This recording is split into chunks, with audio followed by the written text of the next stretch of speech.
Hey everyone, Golden Ninja 3000 here again. Today I'm really excited to be back with another Harry Potter collection video. These are all of the sets that released in summer 2023.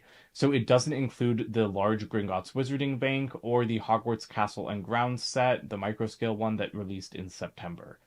That's because Hogwarts is still at my apartment in California, whereas all of these sets are here in Michigan, where I'm recording in my bedroom studio.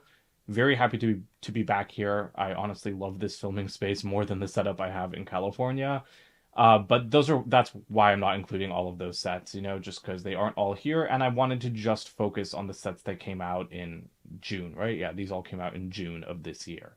I think 2023 was a great year for Lego Harry Potter, mostly because of Gringotts, but these sets are really cool as well. There's some truly, truly awesome stuff here, and I can't wait to take a look at it. But before we get into it, I just want to remind everyone that I am an employee of the Lego Group. However, all opinions expressed in these videos are my own and do not necessarily reflect the views of the Lego Group. And Lego is a registered trademark of the Lego Group of companies, which does not sponsor, authorize, or endorse this site. So we have 6 main sets here. We have some for display, some for play. We also have 3 BrickHeadz 2-packs, 1 polybag, and I'm going to take a look at each set individually because I haven't done reviews on them yet. I don't know why I said yet, because I guess I'm not actually going to do reviews on them. That's what collection videos like this are kind of for, when I want to talk about a bunch of sets at once. But before we actually start looking at the sets, I wanted to take a look at some of the extras that we got this year, because these I think are really interesting. So first we have a bunch of extra heads and hair pieces from the Quidditch Trunk set, because it allows you to customize your minifigure. Um, and as you can see, there's a lot of heads. If my camera will please focus on them. You get a lot of heads in a variety of skin tones. I didn't use any of these because I just wanted like the named Harry Potter characters in their Quidditch outfits. But I appreciate how many options you get with the heads. Oh, and they're all double-sided. That is excellent. But you get a lot of head options and a lot of hair options as well, as you can see. And that's something that I really appreciate because being able to customize your minifigures, it just makes the play experience even more fun. We also have a bunch of new molds, which I'm really excited to talk about. So these are like a magic spell accessory pack, similar to what we get in like the Marvel and DC superhero sets. So you have like little spell bursts, like you have streams, you have blasts, then you have like these kind of wavy, like almost shield-like pieces. I can't wait to use these for Scarlet Witch. I bought like a bunch of these extra on Bricklink recently. But then to use them, you also have some new wand molds. So I think that these are really exciting. Well, my camera did not want to cooperate, so here we are. Hopefully we can see them a little bit better now. You get 2 colors, black and white. So white for Voldemort and then black for Harry, which makes no sense. Harry's wand is not black, and in most other Lego sets, he uses a dark brown wand. So I really would have preferred to see a dark brown piece instead of a black piece for, our first dual molded wands. But as you can see, they are very similar to the existing wand piece. They just have this like dual molded contraption on the end with a stud. And this is an excellent piece. It's not flexible the way that the other wands are. And it's really cool. This is exactly the kind of stuff that us fans want to see from Harry Potter. So I'm really happy about that. It just plugs into these spells like super easily. So there's like an anti-stud on here, and then that is a bar connection, so you can kind of have a stream coming out of the middle of it, or you could, spin this around and put it into the wand like that. So these pieces just look so cool. I think that they're really well made. They're really exciting. This is the kind of stuff that we've been wanting to see for a while, but it hasn't really been a necessity. But now that we have them, I feel like they are a necessity. I want to see these in a bunch of different colors, like a glittery, transparent light blue for like Patronus casting. And all of these wands are extras. So you get these dual molded wands in the sets, and I have them already sprinkled into the collection, but they also come with extras like regular wands, and that is just super exciting to me. Okay, let's start with the BrickHeadz because no offense, I think that they're the least exciting sets here. So let's get them out of the way first. We have Harry and Cho as one set. We have Cedric and Malfoy as another set, and then Kingsley Shacklebolt and Nymphadora Tonks as our third set. you can see that the Hogwarts students are in their Quidditch robes, which I think is a really inspired way to keep Harry Potter BrickHeadz fresh. We don't see a lot of Harry Potter BrickHeadz, but I really love that we got Quidditch uniforms this year because everyone is holding brooms with like that newer style broom piece, and they have like two different colors, which I think is cool. I also think that it's just, I mean, I love Quidditch uniforms in general, so I really kind of like how much Quidditch stuff there was this summer for Lego Harry Potter. I think that all of them look fantastic. They're all built in pretty much the exact same way. Harry's holding the golden snitch, Malfoy's holding a little cup. And, you know, it's just, this is pretty basic BrickHead stuff. I think the most interesting design technique is on Harry, where he's using those swords from Black Panther for his glasses. That's not like the typical glasses piece that was used on the last Harry Potter BrickHeadz, and it was just built in a really interesting way into his face with like some studs not on top techniques, which is again more interesting than just using a couple of regular clip pieces. But yeah, here are all of them from the back, and you can see they have little hoods, which I think is also like a really nice choice. So these aren't like the most exciting Lego BrickHeadz, but I think that they're perfect for what they are, and it was an inspired decision to do Quidditch robes. And it's also nice to see characters like Cho and Cedric, who I don't think would regularly get BrickHeadz, be made in this form. As for Kingsley and Nymphadora, Kingsley looks excellent because his outfit in the movies is quite interesting. I love all of those prints for his hat. Like, he really cuts a striking figure with how bright the colors are. So honestly, maybe he's one of my favorite BrickHeadz just for that alone, because his hat is really cool. He has a printed torso piece and some hanging robes. And then Nymphadora, her hair is excellent. She also has like a pretty basic print on the torso. I definitely prefer brick built details to the prints, but like I said, these guys aren't really like breaking any BrickHeadz conventions for the most part. I just think that for these two, the colors are what really makes them pop. And I guess we should continue with the Quidditch theming. So next, let's take a look at the polybag, which is a microscale Quidditch pitch, which is a pretty interesting concept. I love that Lego has started to dip their toes into doing forced perspective sets, and that's definitely what this is. It's supposed to be Cho like flying so high above the pitch that everything is just so small. And I think it really works. There's even a little like feature where you can make her spin around. I think I just need to maybe get her over the like the goalposts a little bit more, but it's cool. You know, like this is a great inspired idea for a polybag. It gives it like almost a little play feature.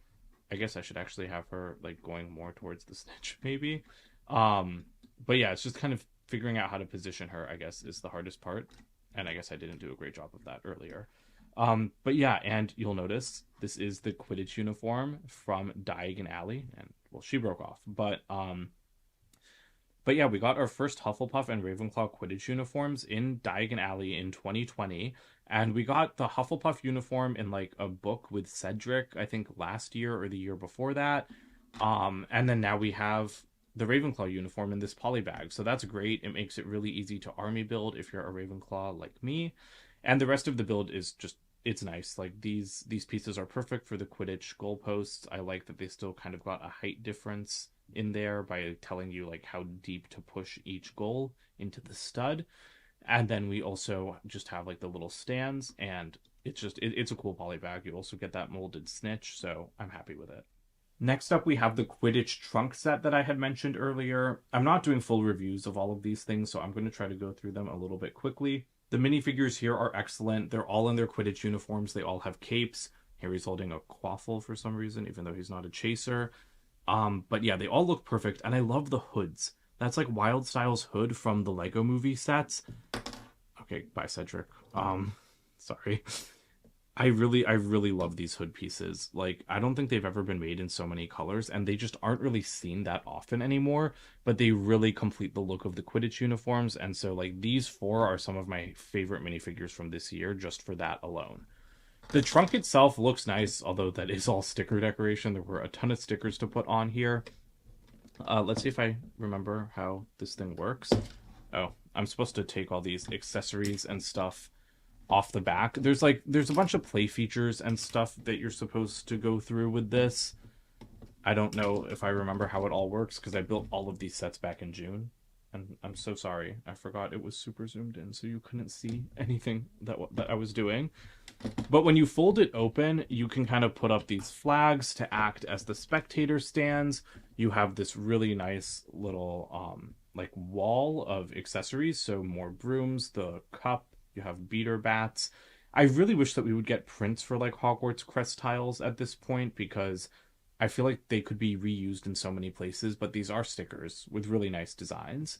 And then you have like a whole kind of play concept that you can get into. And again, I don't even really remember how it works, but there's so much you can do. So let me try to like set some of these things up. All right, I think I figured it out. There's like a couple of different games that you can play, but I'm just going to show you the one that I remember, which is where you load this character or one character onto like this stud shooter, and then you need to try to like shoot it through the goals, and then you have a character posed up on this like flight stand kind of, and then they guard the hoops. So you can like push them back and forth by just grabbing onto the little like handles on the edge of the trunk, and then they can block the goalposts. And this is like a fun thing. Like if I was a kid playing this with my friends, I mean, it's kind of hard to play alone because you have to like try to block and then try to shoot. And yeah, like it's a little bit difficult to do alone, but doing this with your friends would be a lot of fun. And I just love this like feature, you know? Oh God, that's really creepy with Dobby's eyes staring right through the hoop. Sorry. But yeah, like I love being able to block the goalposts like that. And then there is like some other feature, I think like this you're supposed to like put it up on the stand and then like hit it down. I don't remember everything, sorry guys. But yeah, I think that this is honestly like a really inspired new play like function to come out of Lego Harry Potter, and it's not the kind of thing we usually see. And again, like it came with so many extra head and hair pieces to customize your minifigures. It's got like this unique kind of play proposition. So I think that this is a cool set, but it's definitely not one that like diehard fans need. I think the only reason diehard fans will want it is for the Quidditch uniforms, but other than that, it is a set aimed for younger kids, I think. Okay, we're just going to keep going in a random order, so let's look at the new Hogwarts Express next. This is the set I was least looking forward to because I really like the 2018 Hogwarts Express, and of course we just got the direct-to-consumer one, so I didn't really think we needed another one. It just felt a little bit too soon to me, although I guess it was 5 years since the last, like, original Hogwarts, or last minifigure scale, affordable Hogwarts Express set released, and I will be doing a comparison with them. But this one's surprisingly good. I do think it feels more like a toy train than like the 2018 one, which also did feel like a nice display model. But this comes with like a little slice of Hogsmeade with the train station, and that's what excited me. So the locomotive, I'm gonna try not to compare it to the other one, but it's smaller and less detailed than the 2018 set. It does come with track, this set, which I really appreciate. And there is like this little interesting function where you can kind of unclip um like this part at the front to allow the wheels to turn. So I think that that is really clever and like a nice way to keep them locked in place, but then also still allow that functionality when you want to have the train going around track. You've got the conductor in there. The little coal car unfortunately doesn't have like any opening features like it has in the past because this one is smaller. And it does come with two passenger cars. I don't remember all the old Hogwarts Express sets, but this is definitely the first Hogwarts Express set in at least like 15 or 20 years to come with two passenger cars. So that's really exciting. I don't love the roof color because I think it's supposed to be black. The light gray is new, like it's kind of a different look, but I personally just don't love it. What I do love is how you can open this up. So you can just take off the roof and then an entire wall of the carriage comes apart, and then you can get a peek in there at the minifigures. And, it's like Harry, Ron, Hermione. That's all, well known, pretty basic. But then we also have Lee Jordan, who's fantastic to get as a minifigure. And I love that he's using the Hobbit hair, which I think is maybe new in black. I don't know if it ever came in black in 2014. And they do all have seats and everything, so that's nice. And then same thing with this car, although it is built a little bit differently on the inside. We've got Malfoy riding alone. Oh, and sorry, you were not zoomed out. And then you have the trolley witch with a bunch of sweets. So that's awesome. I love that there's enough space for her to just stand there. And this thing is loaded up. You've got like peppermint swirls, you have Birdie Bot's every flavor beans, you have a chocolate frog. So that is all good to me. And again, there's even like more seats. So you can fit more students from other sets. So I do think for play, the train is really good. Obviously, as an adult collector, I just like it a little bit less because I think what I really loved about the 2018 Harry Potter sets to like 2020 is that they were great for play, but they were also great for collectors. And ever since like 2021, it's been more focused on the kids, which makes sense because Lego is a toy for children and we should all remember that. There's nothing wrong with that. It's just that when they used to appeal, I feel like equally to both camps, that's when me as an adult liked it a little bit better. But this would be a great set for any kid to have. Inside the locomotive, you have like a tiny, tiny little bit of interior detail. Let me try to zoom in there. So that's cool. I don't like that orange brick sticking out of the bottom. That really kind of bothers me because it's just super out of place and very visible. But with the train out of the way, here's a better look at Hogsmeade Station. You do also get this little signpost pointing to Hogwarts and Hogsmeade, which I think is a very nice little inclusion. Sorry, I'm not going to wait for it to focus. It's not important enough. You've got Hagrid waiting on the platform with like that little photo album for Harry, which I think is a great inclusion. A little Hogsmeade sign. And the whole structure just looks gorgeous in my opinion. I'm actually going to disconnect it from the track. It just lifts off very easily. The track is pretty long and it does come with these like little ramps to kind of help the train get up onto it. But let's just get that out of the way and focus in on the station. I like the little roof details. The color scheme is great. Like all the sticker details are fantastic. It is really nice to see Hogsmeade Station because I don't think we've seen it again in like 15 or 20 years, if ever. There's also a ton of detail on the inside. So you have that printed ticket piece on the counter returning from the big direct-to-consumer Hogwarts Express. There's a chocolate frog. You've got like a map of Great Britain. More sticker details on the walls. A little phone. Let me try to get down in there. And then there's a bathroom, which I don't know if we've ever seen in a Harry Potter set outside of, like the girls' bathroom and like the troll in the bathroom. That is really funny to me. There's some water in the toilet bowl. There's some graffiti with Slytherin. And I just think that's a really nice little inclusion. And then there's a little owl post section, which makes sense for a train station. So you have Hedwig looking out the window, and then just some like boxes on the wall. So overall, I do think that this is a cool set. It did exceed my expectations in most regards, I think, considering that I really wasn't excited to build it. But I definitely prefer the other Hogwarts Express train, and like I said, there will be a comparison coming soon. I like to save the best for last, so we're actually going to look at the two display sets next. Let's get that Dobby out of the way before he keeps staring into our souls. He is interesting, I'll give him that. I appreciate Lego trying something new. I always do, Actually, I just watched The Marvels for the second time. I wrote a review for it for the website I write for, The Cosmic Circus. And I've said before, I'd rather people, and I said in that review, I'd rather Marvel take a swing and miss than not swing at all. And that's a little bit how I feel about the Dobby set. I don't think it's really a miss. Like, there's no better way to do a Dobby at this scale. I just think he's a little bit creepy. I mean, I don't like the way that, like, you can see into his eye sockets. He's just creeping me out a little bit. I really love the cake that he comes with. I think that is a fantastic build. That's probably my favorite part of the set.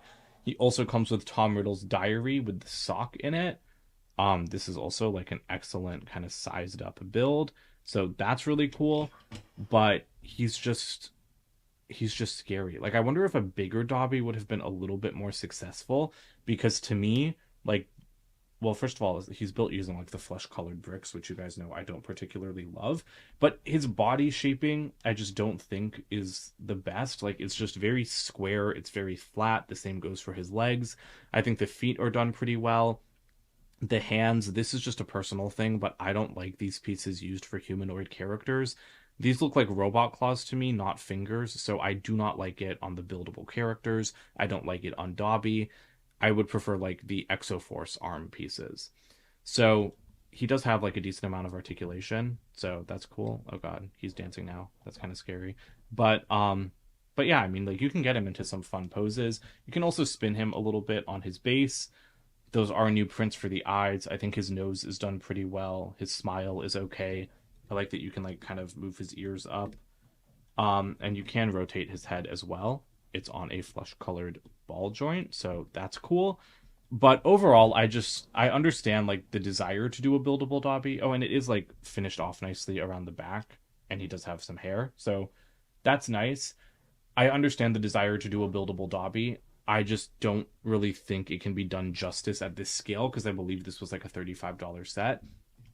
And I think with a larger set, you'd be able to get more natural shaping in there and it wouldn't look as boxy. And so then to me, it might look like a little bit more exciting. But I've never liked large scale Dobby stuff. Like, you know, there's some life size Dobby statues and stuff like that, and they all just kind of creep me out. So I think Dobby is just better left on screen. But on the other hand, I love our other display set, the Patronus. I don't know, Expecto Patronum. I don't know what to call it. I think the set name is Expecto Patronum, as you can tell from that little scroll. But this is a really nice display base. You've got an exclusive Harry Potter minifigure right there. Look at this thing. I forgot that he came with printed arms. Holy cow. Little mud, little dirt action. Like he looks insanely good. And again, light up wand or not light up wand. Um, you know what I mean. The wand with the stud on the end. That's what I was trying to say. Lupin also looks great to me, but he does not come with stuff like arm printing. But this set is just really, really cool because it's a Patronus. And I love this blue color. You know, this is not my favorite shade of Lego blue, but it is a really, really beautiful shade of Lego blue. The one thing I don't like about this set is the mix between the transparent pieces and the solid pieces. I think that the mix looks awkward, and obviously a set like this cannot be done entirely transparent because that's just so many new pieces that would need to be made. But I'd honestly prefer if there were less transparent pieces because things like this just stick out awkwardly to me. I think the feet look great. Let me zoom in a little bit more. Sorry.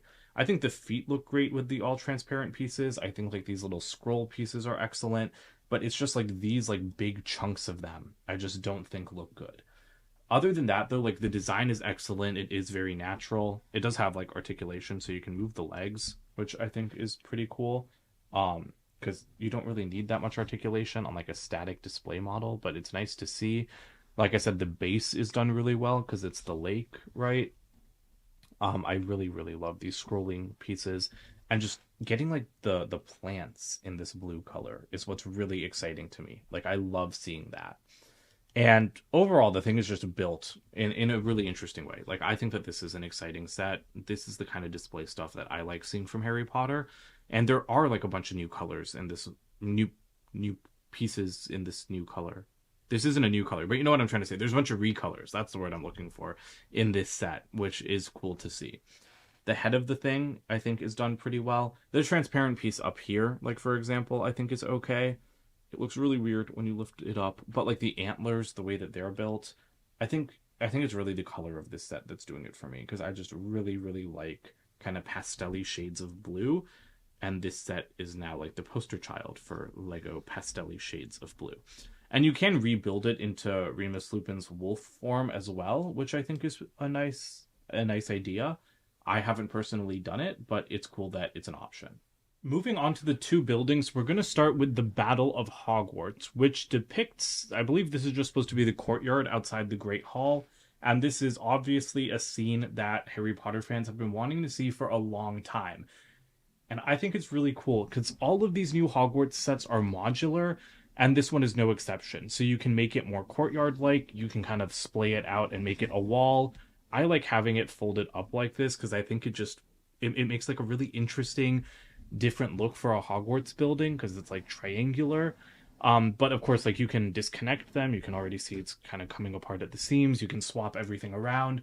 I'm not going to do all of that because this isn't a review, but I just love that you can do that. And you can see right here that you even get like a battle damaged sticker so that you can kind of swap out the clock that faces the courtyard as you play through the scenes. We do have some subtle interior detail, so I'm going to go ahead and try to zoom in. So down here, we have just like some decoration on the wall. That's like a big sticker, but it looks pretty cool. And then we have a plate and a cup. I don't know what that's about. I mean, maybe it's because it's supposed to be outside the Great Hall. But I do think the interior on this thing is like one of the weakest out of the new sets, but I think its exterior is one of the coolest. So I'm okay with that trade-off. You have a really nice fireplace in there and then just like a little bench. So it is a really bare interior for one of these Hogwarts sets. But like I said, the outside is so cool and that's what you're looking at most of the time anyway, so it's really not something that I'm too bothered by. So you can do all sorts of stuff because it introduces new connection opportunities. You have clips on these modules instead of using like the Technic bricks. But there's also a bunch of Technic bricks. So the way that they go together is really interesting. Maybe I will do one rearrangement off camera. But I also like how much you can destroy this model. Like there's a bunch of stuff that can just be kind of torn apart. Obviously, because it's modular, you can kind of just break sections off. Like you can break these turrets really easily, and so it's really easy to kind of just play through. I don't think that was supposed to break, but it's really easy to just like play through the different scenes in Deathly Hallows and have Hogwarts kind of come crumbling down around you. And like these little torches are on flick fire missiles. It's just a really fun set, and this is definitely the kind of thing that I wanted in 2011 when I was 10 years old and really getting into Lego sets. As for the minifigures, Bellatrix. Please focus. Here we go. Bellatrix with dual molded arms. Unfortunately, still no skirt printing. I am annoyed about that because she really needs it. But the dual molded arms are a nice touch. Then we also get Mrs. Weasley, who of course fought Bellatrix in that scene. And she does get front dress printing, which is nice. Then you have... there goes another column. Then you have Harry with the new spell pieces, which again, these are the ones that you didn't see earlier, but they just look fantastic. I'm really, really happy with their appearance. And then you have Voldemort in green robes, which I forget if he was wearing green in Deathly Hallows, but I know that green was a look considered for him, even if it's not what he was actually wearing. So it's really nice to get a minifigure like this, and it is kind of like dirty and kind of battle damaged for the Wizarding World. And yeah, these spell pieces are just so cool. I love them so much. But then you also get Neville, or sorry, you get Scabior. I'm so sorry, and Neville. I was thinking of Neville, but I wasn't holding him yet. And he comes with the Sword of Gryffindor. And it's awesome to get Scabior, who is a fantastic minifigure as well. And I love Neville's face print. This set is just so cool because you have like all of these little duels. You have Harry versus Voldemort, you have Bellatrix versus Molly, and then you have Scabior versus Neville. And so to me, this is like a true Battle of Hogwarts set. And you also get Nagini so that Neville can chop her head off, which we all feel very bad about now that we know that she's actually just a poor woman that had a blood curse from the Fantastic Beasts movie. Sorry, I lied. I'm not actually going to rearrange it. It's too much effort. I don't want to spend that long making this video, especially because I'll be doing a bunch of rearranging when I do my next Hogwarts update video, which should be coming soon, hopefully. So I just went ahead and separated the sections to kind of show you better. You have like this main tower area, and then you have the side wings. So what I like about these is that you can make them like kind of the exterior, like rocky bits of Hogwarts, or you can just face them inward. And they have like connection points on multiple ends, which I don't think is super common for all of these Hogwarts sets. You know, like I don't think they usually have quite that many connection points. And I will point out that these guys also have the connection points. Even though they have the clips, they do like pin in as well. So that's pretty nice, and they're kind of just the same thing on both ends. And lastly, we've got the new Weasley's Wizard Wheezes. I was surprised to see this set this summer because we just got our very first Weasley's Wizard Wheezes in the 2020 Diagon Alley set. But I do understand the desire to make like a playscale version that's not exclusive to a $400 direct-to-consumer set. And this one is pretty cool, and it does have some differences to the Diagon Alley one. I'm going to do a comparison of Diagon Alley that this will be included in, because I'm actually going to build the 2011 set soon, which is something that I bought many years ago but never built, but that's always been one of my white whale sets that I really wanted as a kid. So once I build that, I'm going to do a full comparison. But I mean, this thing looks excellent because it looks like Weasley's Wizard Wheezes. This is definitely, I think, in the category of a set that's perfect for display and play. Because obviously it doesn't look as good as the one in the 2020 Diagon Alley set, but it looks fantastic. It's not like that one's a 10 and this one's a 5. It's like that one's a 10 and this one is like Actually, that one's not even a 10. That one's a 9.5, and this one is like, I think, like an 8. So I don't usually like rate my Lego sets, but that's kind of what I would think because like look at this. Like the windows look great. I'm just trying to adjust them because they can move. You have all of the stickers, but they look good. They add a lot to the set. I love the color scheme. I think like the Lego colors really pop for Weasley's Wizard Wheezes, and I downgraded Diagon Alley, the one there, to a 9.5 because I think the face is better in this set, and you can like move the arm and have it raise the hat, so that's pretty cool. You've got the rabbit under there. But then you also have a little bit more of Diagon Alley. So I really love this sign pointing to Madame Malkin's The Magical Menagerie, which is part of Gringotts, and then Sugar Plums. And then on the other side here, you have an owl post building. So that's really nice to see. I love getting other buildings in Diagon Alley, and this just connects with pins like Hogwarts does. And this thing is really small, but I think it looks great. We have like the golden owl, like with the flying pose in front. Also, we have that owl post connection to the Hogsmeade station. There's a little barn owl piece up there. And then you can open the door and, oh, it's actually barred. But inside you have an owl post worker. Ooh, sorry, it's like super dark in there.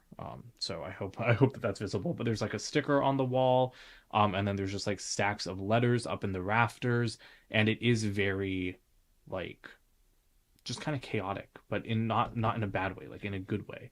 You also have a little mailbox down on the side where letters can come in, and I think you can drop letters in from the top, and then they can kind of like fall through the building, I think is the idea. So let me try that out because I actually haven't tried it yet. So yeah, like it'll kind of fall onto the ground there. So mine fell straight off the desk, but that's a nice little feature. As for the rest of Weasley's Wizard Wheezes, it looks really nice on the inside. Again, popping with color. There's like a ton of stuff to see. We have the like puking pastils. I don't really know how to pronounce that word, but it looks excellent. Like this is just a little side build that is done really perfectly and looks exactly like it does in the movie. That's also something that we didn't get in the direct-to-consumer Diagon Alley set. I'm actually going to zoom in a little bit so that we can see more clearly. But you do have both Fred and George. You have Ron over there. You have a bunch of products on the walls with like the decoy detonators. You have a similar cash register build. That's an extendable ear over there. You've got love potions at the back. You have fainting fancies. You have, I forget what that thing is, but I remember it from the movies. It's really well stocked. Like this looks like a truly excellent place to shop, to be perfectly honest. And then going up a level, you don't have the staircases that you did in the direct to consumer set, but you have Lavender Brown. Then you have Romilda Vane, who Ron. No. She used the love potion on Ron. Ron didn't use the love potion on her. You've got the Peruvian Instant Darkness powder from Half Blood Prince. You've got, that's like a fanged frisbee, I think. And then, who's that? Oh, back here you have Ginny Weasley. Oh, wait, I don't like her face. That's Claire Deering's face from Jurassic World, and I just don't think it works for Ginny. But love that hairpiece. They've been using it since 2011. And then back there, you have some pygmy puffs, right? Or is it pygmy? I don't know how to pronounce certain words. But those are great prints, and one of those is also in Gringotts, and so I just really, really love that piece. And so there's a lot of products in this set that are obviously references to the movies and the books that you didn't get in the direct-to-consumer one. So that's why I really like this set, even though I have what I think is the better version of the building. And then at the very top, you have this like Umbridge mannequin toy thing. I don't remember exactly what it was in the movies. It can't actually move along this track, but I like that it looks like it could kind of slide along it, and that it's just like Umbridge's face and hairpiece, which I think is kind of hilarious. But overall, I think that this is definitely like a worthy set to make, because I kind of had the same feeling that I did about the Hogwarts Express, where I was like, oh, do we really need another one so soon? But I think, I think it definitely justifies its existence, and I like it a little bit more than I like the new version of the Hogwarts Express. Well, that about does it for this collection video. Like I said, I've got some more Harry Potter videos I want to do. I'm going to have my Gringotts review, Diagon Alley comparisons, Diagon Alley connections, now that I finally have Gringotts where the rest of it is. But yeah, I think that 2023 was a good year for Lego Harry Potter. My favorite sets from this wave in particular are Weasley's Wizard Wheezes and the Battle of Hogwarts, but I do really like Expecto Patronum as well. I think the Quidditch Trunk and the Hogwarts Express are a little bit more childlike. So as an adult collector, they're cool sets, and I am a Harry Potter completionist, so I buy every single one. They just aren't the kind of sets that really get me excited, you know?